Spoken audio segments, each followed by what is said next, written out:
Hi guys, Dahlia here, welcome to my channel.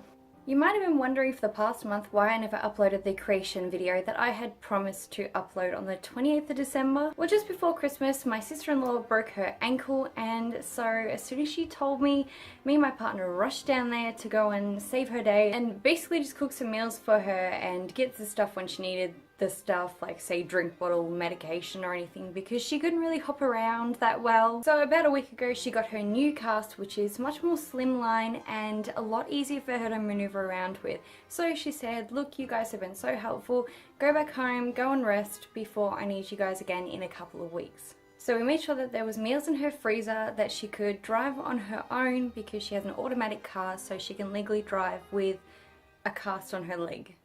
So in the downtime while I'm home, I want to pre-film as many videos as I can so I don't have that gap in time that I had previously. My last video was a hilarious naughty list tag, which was created by the brilliant Jenna Morrissey. I honestly cannot sing her praises enough. She has been super helpful just with any questions that I had. She has been more than happy to answer them, more than happy to talk to me as if I'm just, you know, like a normal person. She doesn't talk to me like I'm an annoying fan, and she doesn't act as though she's anything more than just Jenna. She's fantastic. So I know in the last video I had plans to do the AuthorTube Christmas tag, but I'm kind of going off schedule a bit because I need to get in order with all of the things that I was going to do, and now I'm behind schedule, so that will be coming up later on. So as you can tell by the title, I'm going to read my old writing and cringe a lot for the enjoyment of you guys. Let's get into the video.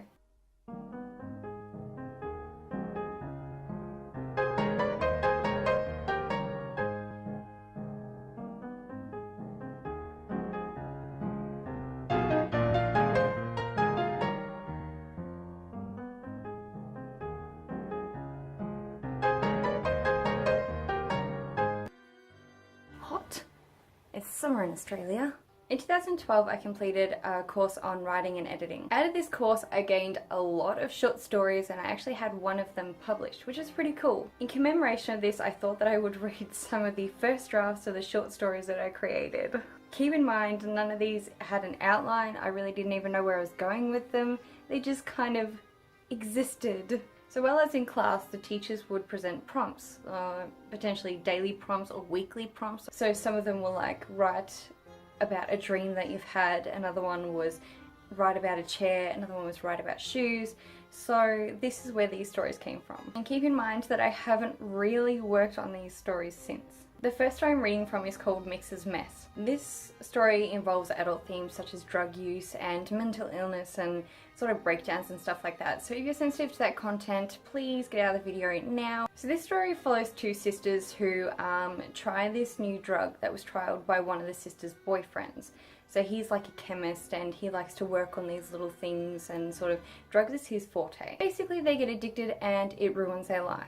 So when I first wrote this story, the drug was actually going to be a hallucinogen, but I decided later to kind of make it more of an amphetamine with hallucinogenic sort of properties to it. So this is the first draft here. This is it in all its glory, little thing, and you can see that I have notes all over it because honestly it is really terrible. So I'm just going to read a little bit from the first page because that kind of doesn't really delve into the adult themes as much, just kind of touches on points. The trouble began a year ago. My sister Amber and I were at a get-together with a couple of friends and tried a new drug Craig, Amber's lover at the time and the only boyfriend I got along with, had created. Okay, so I can already see problems here. So I have put in too many commas and not left enough room to discuss these details later or leave them through the story. It's just bam, all in one go, that's it. He was always in the chemistry book searching for new hallucinogenics to mix together and test. So originally they were hallucinogenics, but they kind of had the properties of amphetamines as well.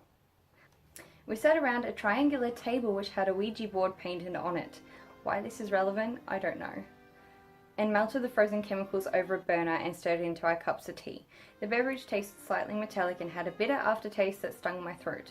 Almost instantaneously, the hallucinations began, after a calm peace overcame me.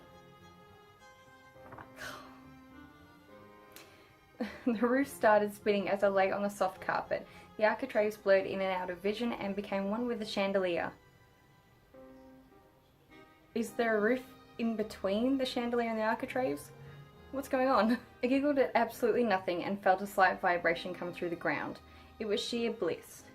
So a vibration is already slight. Oh damn.